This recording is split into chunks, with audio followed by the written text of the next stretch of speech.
Première épître de saint Paul à Timothée. Texte de la Bible catholique Crampon, dans son édition de 1923. Enregistrement par mission-web.com. Chapitre 1. Paul, apôtre de Jésus-Christ, selon l'ordre de Dieu notre Sauveur et du Christ Jésus notre espérance, à Timothée, mon véritable fils en la foi. Grâce, miséricorde et paix de la part de Dieu le Père et du Christ Jésus notre Seigneur. Je te rappelle l'exhortation que je te fis en partant pour la Macédoine, de rester à Éphèse, afin d'enjoindre à certaines gens de ne pas enseigner d'autres doctrines, et de ne pas s'attacher à des fables et à des généalogies sans fin, plus propres à exciter des disputes qu'à avancer l'œuvre de Dieu qui repose sur la foi. Le but de cette recommandation, c'est une charité venant d'un cœur pur, d'une bonne conscience et d'une foi sincère. Quelques-uns, ayant perdu de vue ces choses, se sont égarés dans un vain bavardage. Ils ont la prétention d'être des docteurs de la loi, et ils ne comprennent ni ce qu'ils disent, ni ce qu'ils affirment. Nous savons que la loi est bonne, pourvu qu'on en fasse un usage légitime, et qu'on retienne bien qu'elle n'est pas faite pour le juste, mais pour les méchants et les rebelles, pour les impies et les pécheurs, pour les irréligieux et les profanes, pour ceux qui maltraitent leur père et leur mère, pour les meurtriers, les impudiques, les infâmes, les voleurs d'hommes, les menteurs, les parjures, et pour quiconque commet tout autre crime contraire à la saine doctrine. Ainsi l'enseigne l'évangile de la gloire du Dieu bienheureux, évangile qui m'a été confié. Je rends grâce à celui qui m'a fortifié, au Christ Jésus notre Seigneur, de ce qu'il m'a jugé digne de sa confiance, en m'établissant dans le ministère. Moi qui fus autrefois un blasphémateur, un persécuteur, un insulteur. Mais j'ai obtenu miséricorde, parce que j'agissais par ignorance, n'ayant pas encore la foi. Et la grâce de notre Seigneur a surabondé avec la foi et la charité qui est dans le Christ Jésus. C'est une parole digne de foi et qui mérite toute créance, que le Christ Jésus est venu dans le monde pour sauver les pécheurs, dont je suis le premier. Mais j'ai obtenu miséricorde, précisément afin que le Christ Jésus fît voir, en moi le premier, toute sa longanimité, pour que je servisse d'exemple à ceux qui, à l'avenir, croiront en lui pour la vie éternelle. Au roi des siècles, immortel, invisible, seul Dieu, honneur et gloire dans les siècles des siècles. Amen. Voilà la recommandation que je t'adresse, Timothée, mon enfant, suivant les prophéties faites précédemment à ton sujet, afin que d'après elles, tu combattes le bon combat, en gardant la foi et une bonne conscience. Quelques-uns, pour y avoir renoncé, ont fait naufrage dans la foi. De ce nombre sont Hyménée et Alexandre, que j'ai livrés à Satan, afin de leur apprendre à ne point blasphémer. Chapitre 2. Avant tout, j'exhorte donc à faire des prières, des supplications, des intercessions, des actions de grâce pour tous les hommes, pour les rois et pour ceux qui sont constitués en dignité, afin que nous passions une vie paisible et tranquille, en toute piété et honnêteté. Cela est bon et agréable aux yeux de Dieu notre Sauveur, qui veut que tous les hommes soient sauvés et parviennent à la connaissance de la vérité. Car il y a un seul Dieu, et aussi un seul médiateur entre Dieu et les hommes, le Christ Jésus fait homme, qui s'est donné lui-même en rançon pour tous. C'est là un fait attesté en son temps, et c'est pour en témoigner que j'ai été établi prédicateur et apôtre. Je dis la vérité, je ne mens pas, docteur des nations dans la foi et la vérité.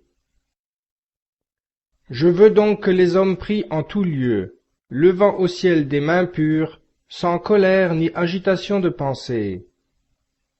De même que les femmes soient en vêtements décents, se parant avec pudeur et simplicité, sans tresse, or, perles ou habits somptueux, mais de bonnes œuvres, comme il convient à des femmes qui font profession de servir Dieu. Que la femme reçoive l'instruction en silence, avec une entière soumission. Je ne permets pas à la femme d'enseigner, ni de prendre autorité sur l'homme, mais elle doit se tenir dans le silence. Car Adam a été formé le premier, Ève ensuite, et ce n'est pas Adam qui a été séduit, c'est la femme qui, séduite, est tombée dans la transgression. Néanmoins, elle sera sauvée en devenant mère, pourvu qu'elle persévère dans la foi, dans la charité et dans la sainteté, unie à la modestie. Chapitre 3. Cette parole est certaine. Si quelqu'un aspire à un épiscopat, il désire une fonction excellente. Il faut donc que l'évêque soit irréprochable, qu'il n'ait eu qu'une seule femme, qu'il soit de sens rassis, circonspect, bien réglé dans son extérieur, hospitalier, capable d'enseigner. Qu'il ne soit ni adonné au vin, ni violent, mais doux, pacifique, désintéressé. Qu'il gouverne bien sa propre maison, et qu'il maintienne ses enfants dans la soumission, avec une parfaite honnêteté. Car si quelqu'un ne sait pas gouverner sa propre maison, comment aurait-il soin de l'Église de Dieu? Que ce ne soit pas un nouveau converti, de peur que, venant à s'enfler d'orgueil, il ne tombe dans la même condamnation que le diable. Il faut encore qu'il jouisse de la considération de ceux du dehors, afin de ne pas tomber dans l'opprobre et dans les pièges du diable. Que les diacres pareillement soient des hommes graves, qu'ils ne soient pas doubles dans leurs paroles, ni adonnés au vin, ni avides d'un gain sordide, mais qu'ils conservent le mystère de la foi dans une conscience pure. Qu'ils soient éprouvés d'abord, et qu'ils exercent ensuite leur ministère, s'ils sont trouvés sans reproche.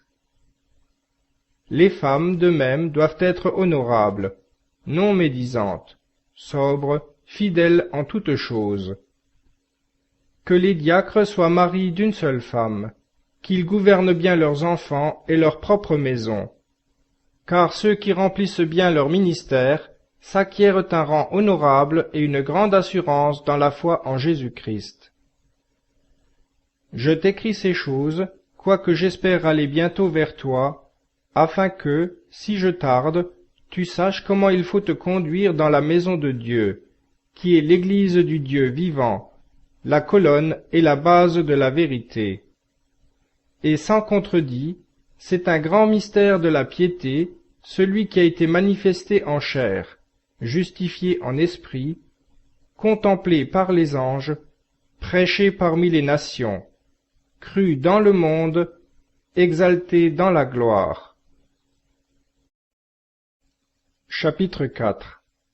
Mais l'Esprit dit clairement que dans les temps à venir, certains abandonneront la foi, pour s'attacher à des esprits séducteurs et à des doctrines diaboliques, enseignés par d'hypocrites imposteurs qui ont la marque de la flétrissure dans leur propre conscience, qui proscrivent le mariage et l'usage d'aliments que Dieu a créés afin que les fidèles et ceux qui ont connu la vérité en usent avec action de grâce.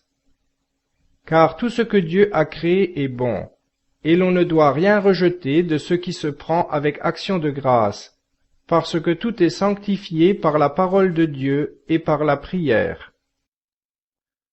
En proposant aux frères ces enseignements, tu seras un bon ministre de Jésus-Christ, nourri des leçons de la foi et de la bonne doctrine que tu as fidèlement suivies. Quant à ces fables profanes, ces contes de vieilles femmes, rejette-les et exerce-toi à la piété. Car l'exercice corporel est utile pour un peu, mais la piété est utile à tout, Elle a des promesses pour la vie présente et pour la vie à venir. C'est là une parole certaine et digne d'être reçue.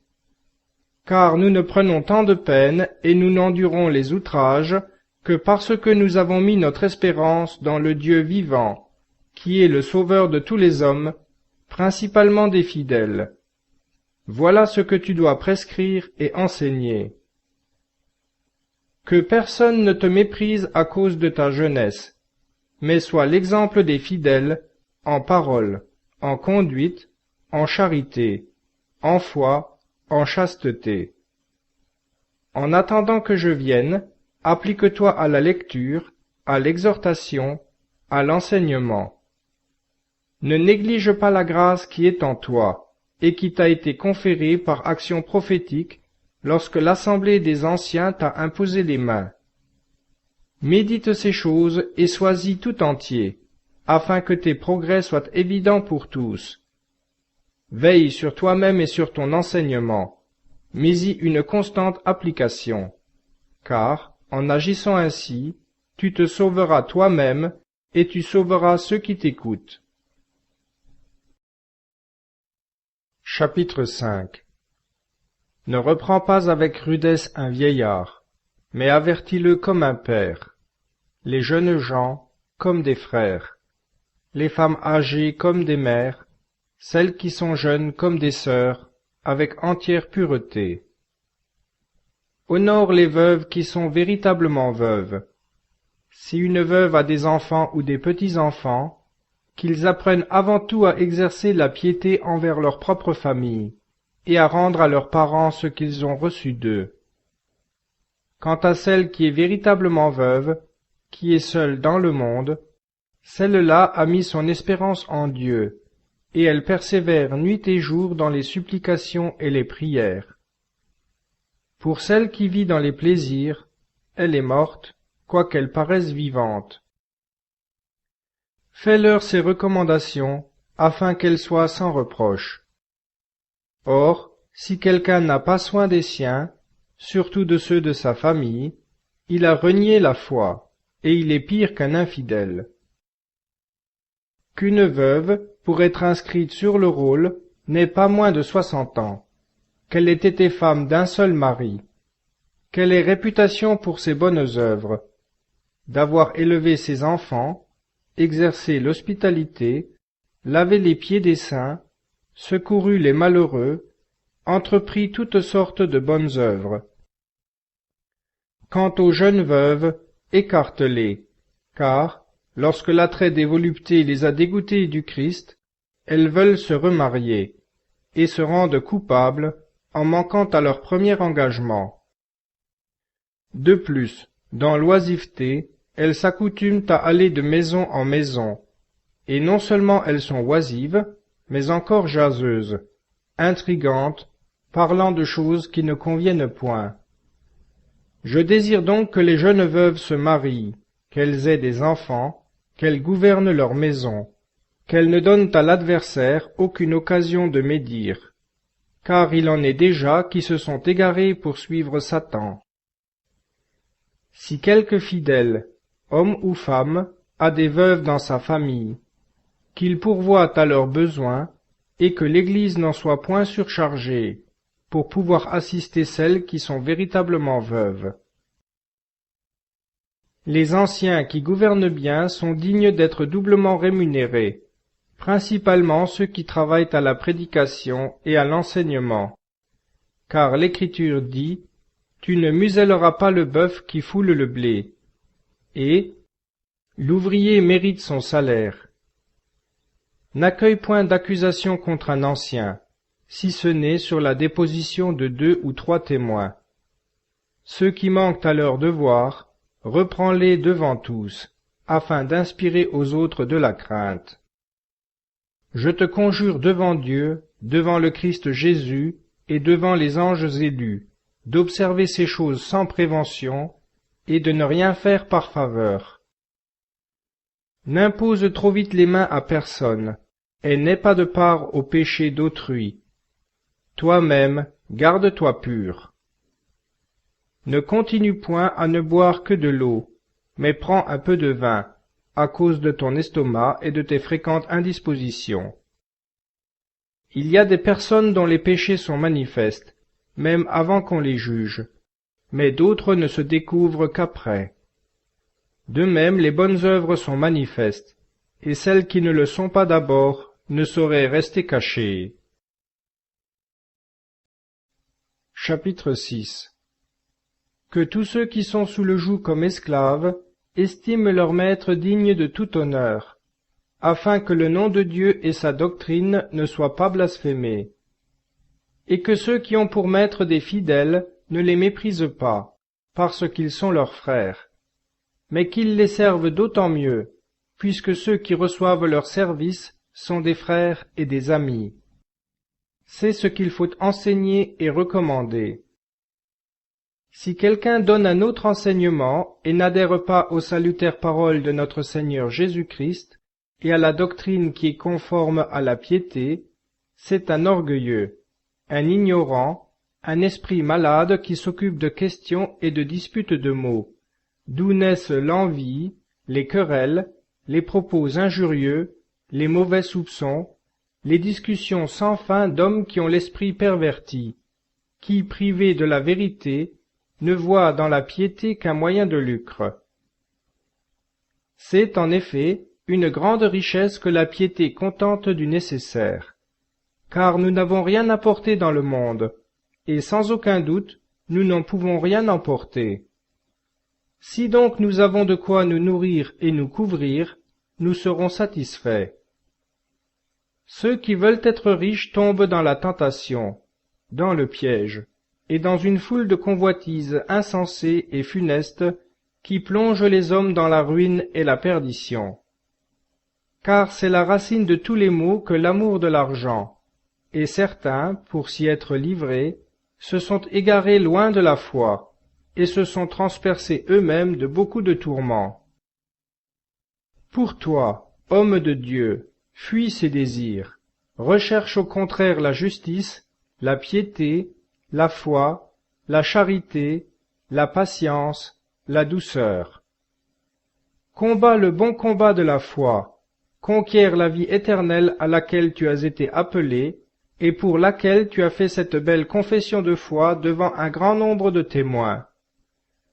Je te recommande, devant Dieu, qui donne la vie à toutes choses, et devant le Christ Jésus qui a rendu un si beau témoignage sous Ponce Pilate, de garder le commandement sans tache et sans reproche, jusqu'à la manifestation de notre Seigneur Jésus-Christ, que fera paraître en son temps le bienheureux et seul souverain, le roi des rois et le Seigneur des seigneurs, qui seul possède l'immortalité, qui habite une lumière inaccessible, que nul homme n'a vue ni ne peut voir, à qui appartiennent l'honneur et la puissance éternelle.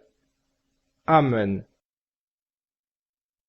Recommande à ceux qui sont riches dans le siècle présent de n'être pas hautains, de ne pas mettre leur espérance dans des richesses incertaines, mais en Dieu, qui nous donne avec abondance tout ce qui est nécessaire à la vie, de faire du bien, de devenir riches en bonnes œuvres, d'être prompts à donner de ce qu'ils ont, généreusement, s'amassant ainsi pour l'avenir un solide trésor qui leur permette d'acquérir la vie véritable. Ô Timothée, garde le dépôt, en évitant les discours vains et profanes, et tout ce qu'oppose une science qui n'en mérite pas le nom. Quelques-uns, pour en avoir fait profession, ont erré dans la foi. Que la grâce soit avec vous. Amen.